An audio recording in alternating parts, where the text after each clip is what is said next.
गांधार नरेश मगध पहुंच चुके थे। उन्होंने सभी राजाओं को अपने पक्ष में कर लिया था जो राजमाता के विरोध में थे। उन सभी से वो कूटनीति का प्रयोग करा रहे थे और मगध को जीतने के लिए वो छल का प्रयोग करने वाले थे। इन सबसे अनजान सम्राट बिंबिसार अपनी झोपड़ी में थे। उन्हें नहीं पता था कि उनकी गैर मौजूदगी में गांधार नरेश क्या करने वाला है। वो बेहोश थे और आम्रपाली सारी रात जागकर सम्राट का ख्याल रख रही थी। वो लगातार सम्राट के सिर पर ठंडे पानी की पट्टी रख रही थी ताकि उनका ज्वर कम हो जाए, लेकिन कोई भी फर्क नहीं पड़ा था। आम्रपाली की आंखों से नींद कोसों दूर थी। सारी रात सम्राट की सेवा करते हुए वो बिल्कुल थकी नहीं थी और बिना रुके सम्राट का ध्यान रख रही थी। कब वो भयानक रात सुबह की रोशनी में बदल गई उसे कुछ पता ही नहीं चला। चिड़िया चहचहाने लगी थी और सुबह की हल्की रोशनी झोपड़ी में आने लगी थी। आम्रपाली सम्राट का मुरझाया हुआ चेहरा देखकर उदास हो गई थी। उसने उनके सिर पर से पट्टी हटाई और एक बार फिर उनके माथे पर हाथ फेरकर उनके शरीर के तापमान का निरीक्षण करने लगी।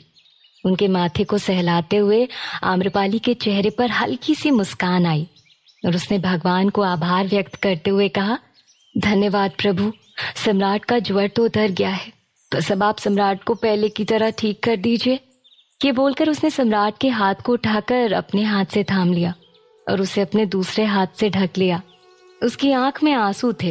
वो सम्राट की तरफ करुणा भरी नजरों से देख रही थी। उसने रुआसे स्वर में कहा, सम्राट, कैसे बताएं आपसे, आपकी ये स्थिति हमसे देखी नहीं जा रही है। आप ना आदेश देते हुए अच्छे लगते हैं, लेकिन आप हमें बीमार बिल्कुल अच्छे नहीं लगते, बिल्कुल भी नहीं। कहते कहते आम्रपाली सम्राट की यादों में खोने लगी थी। उसने सम्राट के हाथ को थामे हुए सामने देखते हुए कहा, आपको पता है, जब आप अपनी रौब दिखाते हैं, बिना मतलब की अपनी शर्त मनवाते हैं, हमें अच्छा लगता है। हमें आपकी गंभीरता अच्छी लगती है। आप हर बात पर यूं अकड़ कर निर्णय लेते हैं ना, वो भी हमें बहुत अच्छा लगता है। आम्रपाली अब अपने हृदय की सारी बातें एक एक करके बोले जा रही थी। तभी सम्राट ने धीमे स्वर से कहा, और क्या अच्छा लगता है आम्रपाली? जैसे ही आम्रपाली ने सम्राट की आवाज सुनी, वो तुरंत सकपका गई। उसे ख्याल ही नहीं रहा कि उसकी बातें सुनकर सम्राट को होश आ गया था। उसने तुरंत सम्राट की तरफ देखा जो अभी भी अपनी आंखें बंद किए हुए आराम से लेटे थे। उन्हें देखकर आम्रपाली को अब अंदर ही अंदर शर्म आ रही थी। वो सम्राट के हाथों से अपना हाथ हटाने की कोशिश कर रही थी, लेकिन सम्राट ने अब उसे कसकर पकड़ लिया था। आम्रपाली ने धीमे स्वर में जोर देते हुए कहा, सम्राट, हमारा हाथ छोड़िए। सम्राट ने भी आंख बंद किए हुए कहा, हमने तो आपका हाथ पकड़ा ही नहीं था, आपने खुद हमारा हाथ अपने हाथों में थामा था। ये सुनकर आम्रपाली को और भी ज्यादा शर्म आने लगी थी। उसके गाल लाल हो गए थे। अपने दूसरे हाथ से उसने अपने सिर पर हाथ रख लिया और मन में कहा, क्या हो गया था हमें? हम कुछ भी बोले जा रहे थे और सम्राट ने सारी बातें सुन ली। आम्रपाली जब सम्राट के हाथों से हाथ छुड़ाते छुड़ाते थक गई तो वो नाराज होते हुए कहती है, लगता है अब आपका स्वास्थ्य पूरी तरह से ठीक हो चुका है सम्राट, इसलिए सुबह सुबह आप हमें परेशान कर रहे हैं। उसकी बात सुनकर सम्राट ने उसके हाथों पर अपनी पकड़ को और भी ज्यादा मजबूत कर लिया और कहा, आम्रपाली, पहली बार आपने हमारा हाथ थामा है और आप कह रही हैं कि हम छोड़ दें? अब तो हरगिज नहीं। ये बोलकर सम्राट आम्रपाली की गोद में सिर रख कर लेट गए और कहते हैं, हर दिन प्रार्थना करते थे कि आपके साथ कुछ ऐसी ही हमारी सुबह हो और अब भगवान ने हमारी सुन ली। जहाँ सम्राट के हृदय की बात सुनकर आम्रपाली एक पल के लिए चुप हो गई थी, तो वहीं उसके हृदय की धड़कनें भी बढ़ गई थी। वहीं दूसरी तरफ कौशला देवी की सुबह एक नई उम्मीद के साथ हो रही थी। वो तैयार होकर अपने कक्ष में किसी के आने की प्रतीक्षा कर रही थी। वो बार बार खिड़की से बाहर झांक कर देख रही थी। तभी रूपमती दौड़ते हुए उनके कक्ष में आई। उसे ऐसे भागते हुए देखकर कौशला देवी ने कहा, तुम इस तरह कूदते हुए हमारे कक्ष में क्यों आ रही हो? रूपमती दौड़ने की वजह से हांफने लगी थी। उसने अपनी सांस को थामने की कोशिश की, लेकिन फिर भी वो जोर जोर से सांसें लेते हुए कहती है, रानी कौशला, हमें आपको एक बहुत महत्वपूर्ण बात बतानी है। तो रानी कौशला का ध्यान कहीं और था। उन्होंने रूपमती को नजरअंदाज करते हुए कहा, रूपमती, अभी हमारे पास तुम्हारी बकवास सुनने का वक्त नहीं है, इसलिए अभी यहाँ से जाओ। लेकिन रूपमती कौशला को कुछ बताना चाहती थी। उसने जोर देते हुए कहा, रानी, बहुत महत्वपूर्ण बात है, एक बार सुन तो लीजिए। वो गांधार।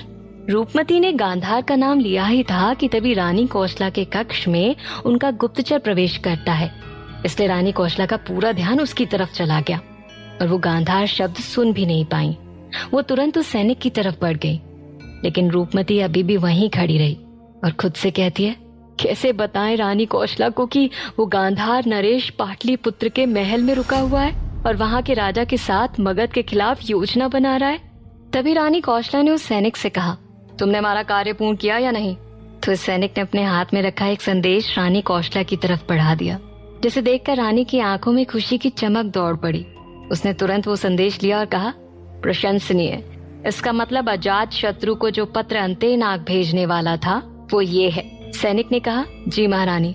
अंतेनाग का सैनिक इसे लेकर महल से जैसे ही बाहर निकला, हमने उसे गुमराह करके आपके पत्र के साथ उसका पत्र बदल दिया।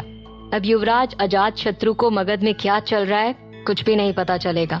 रानी कौशला उस पत्र को बड़े ध्यान से पढ़ रही थी।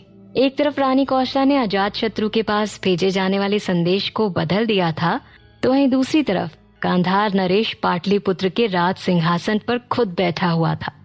गांधार नरेश वहां की राजधानी के बड़े से महल में रुके हुए थे, लेकिन इस बात की खबर किसी को भी नहीं थी। गांधार नरेश के सामने उनके पक्ष के सभी राजा उपस्थित थे। सभी अपना काम खत्म करके उनके पास आए हुए थे। उन सब ने एक एक करके गांधार नरेश से कहना शुरू किया। एक राजा ने सबसे पहले कहा, महाराज, मगध के महल में कुल मिलाकर 20 ऐसे मंत्री और सभा सदस्य हैं जिनके रहते मगध कभी भी असुरक्षित नहीं है। इन सब की वजह से ही सम्राट निश्चिंत होकर कहीं भी आ जा सकते हैं। ये वो दिग्गज हैं जिनकी सूझबूझ और बुद्धिमत्ता के सामने कोई भी राजा घुटने टेक दे। हमने उनकी सूची बना ली है। ये बोलकर उस राजा ने एक लंबी सी सूची गांधार नरेश के हाथ में पकड़ा दी। गांधार नरेश जब उसे पढ़ रहे थे तभी दूसरे राजा ने कहा, लेकिन महाराज, ये सब वो हैं जिनके कार्य और दिनचर्या निश्चित हैं। इनके बारे में पता लगाना आसान है, लेकिन मगध के महल में 2 ऐसे व्यक्ति हैं जो कब क्या करते हैं किसी को कुछ भी नहीं पता, और वो दोनों सिर्फ सम्राट के लिए कार्य करते हैं और उनके अलावा वो किसी की भी नहीं सुनते और उन्हें हरा पाना असंभव सा है। सम्राट हमेशा उनकी मदद लेते हैं। ये समझ लीजिए कि वो सम्राट की ढाल है। उस राजा की बात सुनकर गांधार नरेश की भौहें चढ़ गईं। उन्होंने उससे उत्सुकता भरे स्वर में पूछा, और कौन है वो दोनों? तो किसी तीसरे राजा ने कहा, महाराजा, वो दोनों भाई बहन हैं, विषकन्या और विषपुरुष। विषकन्या और विषपुरुष? ये सुनते ही गांधार नरेश के चेहरे पर एक अलग ही भाव बिखर गए थे। वो अब और भी ज्यादा ध्यान से उस राजा की बात सुनने लगे। फिर उस राजा ने उनका नाम बताते हुए आगे कहा, उनका नाम अंतेनाग और विशाखा है। अंतेनाग हमेशा सम्राट के आसपास रहता है और विशाखा सम्राट के दूसरे कार्यों को अंजाम देती है। लेकिन जब से सम्राट गए हैं, उन्होंने इन दोनों को मगध की रक्षा के लिए यहीं छोड़ दिया है। इन दोनों का नाम सुनकर गांधार नरेश के हाथ में जो सूची थी, उन्होंने उसे इस तरह से मरोड़ा मानो उन्हें कोई बीती हुई घटना याद आ गई हो, और उनका सारा क्रोध उन्होंने उस सूची पर उतार दिया। वो सूची को मरोड़ते हुए दांत पीसते हुए कहते हैं, विशाखा। इसका मतलब उस विष कन्या का नाम विशाखा है, जिसने हमें विष दिया था। पिछली बार युद्ध रोकने के लिए सम्राट ने विशाखा को ही युद्ध के एक दिन पूर्व गांधार नरेश के पास भेजा था, और विशाखा ने अपनी मनमोहक अदाओं से गांधार नरेश को अपने वश में कर लिया था और उन्हें विष देकर बेहोश कर दिया था, जिससे गांधार नरेश की स्थिति ऐसी हो गई थी जैसे उनकी मौत करीब हो, लेकिन वो मरते नहीं। ये सब सोचकर गांधार नरेश तुरंत अपनी जगह पर खड़े हुए और उन सबको निर्णय सुनाते हुए कहा, आज रात होने से पहले इन दोनों को हमें इनकी जगह पहुंचाना है। इसके पश्चात बाकी 20 दिग्गजों को हमारे रास्ते से हटाना ज्यादा मुश्किल नहीं होगा। ये सब जब हमारे रास्ते से हट जाएंगे, फिर राजमाता की बारी होगी। जब गांधार नरेश अपना निर्णय सुना रहे थे, उनकी आंखों में सम्राट के प्रति अथाह नफरत दिखाई दे रही थी। वहीं आज सुबह से ही सम्राट की आंखों में आम्रपाली के प्रति प्रेम और भी ज्यादा बढ़ गया था। आम्रपाली की गोद में सिर रखे हुए ही सम्राट ने उसकी तरफ देखा। आम्रपाली सम्राट से नजरें चुरा रही थी। सम्राट, जो कि उसके हाथ पर अब तक अपना कब्जा कर चुके थे, वो प्रेम से कहते हैं, आम्रपाली, हमारी तरफ देखो। आम्रपाली ने कुछ भी नहीं कहा और अभी भी अपने हाथ को छुड़ाने में लगी हुई थी। उसके गाल लाल हो गए थे, जिसे देखकर सम्राट खुद को मुस्कुराने से रोक नहीं पाए, लेकिन फिर भी उन्होंने कहा, कुछ देर पहले तो आप कह रही थी कि आपको हमारी जिद, हमारा अक्कड़पन बहुत अच्छा लगता है, और अब नजरें फेर रही हैं। आम्रपाली अपनी बात से मुकर गई और सम्राट से नजरें चुराते हुए कहती है, नहीं, हमने ऐसा कुछ नहीं कहा था और आप हमें छेड़ना बंद कीजिए। सम्राट आम्रपाली की मनोभावना समझ रहे थे, इसलिए उन्होंने विनम्र भरे प्रेम स्वर में कहा, ठीक है, अब हम आपको नहीं छेड़ेंगे, लेकिन आज की सुबह हमारी वजह से आप अपना मन खराब मत कीजिएगा। ये पल बहुत खास है। इस छोटी सी झोपड़ी में हम और आप एक साथ हैं। यहाँ हमारे अलावा और कोई नहीं। एक दूसरे के हाथों में हाथ थामे हमारा सिर आपकी गोद में है। ये सब सुनकर आम्रपाली की धड़कनें बढ़ती जा रही थी और वो सम्राट की बातें सुनना भी चाहती थी, लेकिन उसे बहुत शर्म आ रही थी। तभी सम्राट ने आगे कहा, आम्रपाली, ये सुबह हमारे लिए बहुत कीमती है, जिसे आज हमने पा लिया। अब यदि हमें मौत भी आ जाए तो हमें कोई गम नहीं। जैसे सम्राट ने ये कहा, आम्रपाली घबरा गई और उसने बिना सोचे समझे एकदम से अपना दूसरा हाथ सम्राट के होठों पर रख दिया और डरते हुए कहा, नहीं सम्राट, ऐसा कभी नहीं होगा। आम्रपाली के नाजुक हाथ सम्राट के होठों पर थे, जिसकी कल्पना सम्राट ने कभी नहीं की थी। आम्रपाली ने एक झटके में कम शब्दों में बहुत कुछ समझा दिया था, लेकिन अगले ही पल उसे एहसास हुआ कि वो अपनी भावनाओं पर नियंत्रण नहीं रख पाई थी।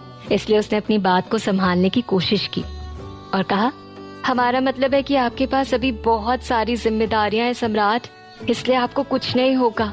सम्राट के प्रति आम्रपाली का अपनापन बढ़ने लगा था, लेकिन वो भी सम्राट से प्रेम करने लगी है, ये बात उसके लिए स्वीकार करना अभी बहुत मुश्किल हो रहा था। उसकी बातें सुनकर सम्राट ने कहा, आप भले ही बातों को पलट दें आम्रपाली, लेकिन आपके हृदय की बातें आपकी आंखों से झलकती हैं। आप कहे ना कहे, लेकिन आपकी आंखें सब कुछ कह देती हैं। आम्रपाली के पास कहने के लिए अब कोई शब्द नहीं बचे थे। वो बार बार सम्राट से नजरें चुरा रही थी। तभी सम्राट ने उसकी बेचैनी समझकर उसका हाथ छोड़ दिया। जाइए आम्रपाली, आजाद किया हमने आपको। जैसे ही आम्रपाली को सम्राट ने छोड़ा, आम्रपाली तुरंत वहां से भागकर झोपड़ी से बाहर निकल गई। सम्राट के चेहरे पर भी आज सुकून भरी मुस्कान थी। एक तरफ आम्रपाली का सम्राट के प्रति प्रेम बढ़ता जा रहा था, तो दूसरी तरफ रानी कौशला अपने उस सैनिक से सारी सूचनाएं ले रही थी। उनका एक कार्य तो हो चुका था, लेकिन दूसरा कार्य अभी भी पूछना बाकी था। उन्होंने अजात शत्रु के पत्र को अपने पास संभाल कर रख लिया और फिर एक लंबी सांस लेते हुए कहा, एक काम तो तुमने बहुत अच्छा किया, लेकिन दूसरा कार्य वो हुआ या नहीं? उस सैनिक ने कहा, रानी, आपके कहे अनुसार हम उस घर पर गए थे, लेकिन वहां हमें कोई भी नहीं मिला। हमने इसके बारे में पता भी किया था, पर वहाँ एक बुजुर्ग रहता है जो कि दोपहर में ही वहां से चला गया। बुजुर्ग? लेकिन वैशाली से आए हुए आम्रपाली के वो दोनों साथी भला उस बुजुर्ग के घर क्यों जाएंगे? कौन था वो? रानी कौशला ने उलझन भरे स्वर में कहा। तो सैनिक ने कुछ याद करते हुए कहा, जी महारानी, हमने उसके पड़ोसी से उसके बारे में पूछा था। उसने बताया कि वो बुजुर्ग हमारे पुराने कोष मंत्री का सहायक था। सैनिक ने जब ये बताया तो रानी कौशला उसके बारे में सोचने लगी। उन्होंने कहा, कोष मंत्री का सहायक? वो तो कई आए और कई गए। तुम किसके बारे में बात कर रहे हो? कौशला देवी के सवाल पर वो सैनिक अपनी याददाश्त पर जोर देने लगा और बड़बड़ाते हुए कहा, उसने कुछ तो नाम बताया था, हमें याद क्यों नहीं आ रहा। क्या था? रानी कौशला देवी बड़े ध्यान से उस सैनिक का चेहरा देख रही थी। वो उस व्यक्ति का नाम जानने के लिए बहुत उत्सुक थी। अगले ही पल सैनिक को उसका नाम याद आ गया और वो एकदम से बोल पड़ा, हाँ याद आया, वर्षकार। उसके पड़ोसी ने हमें यही नाम बताया था। साथ ही उसने ये भी बताया कि वर्षकार और सम्राट दोनों ही घनिष्ठ मित्र थे। वर्षकार, ये नाम सुनते ही रानी कौशला देवी के चेहरे पर आश्चर्य के भाव थे। वो तुरंत कहती हैं, वर्षकार से इन वैशाली वासियों का क्या संबंध? हमें पता लगाना होगा। पुराने मुर्दे वापस जीवित हो जाएं, इससे पहले हमें उन्हें पुनः दफन करना होगा। आखिर क्या चल रहा था रानी कौशला के दिमाग में? क्या सोम के इस रहस्य से आम्रपाली का जीवन संकट में आ जाएगा? जानने के लिए सुनते रहिए।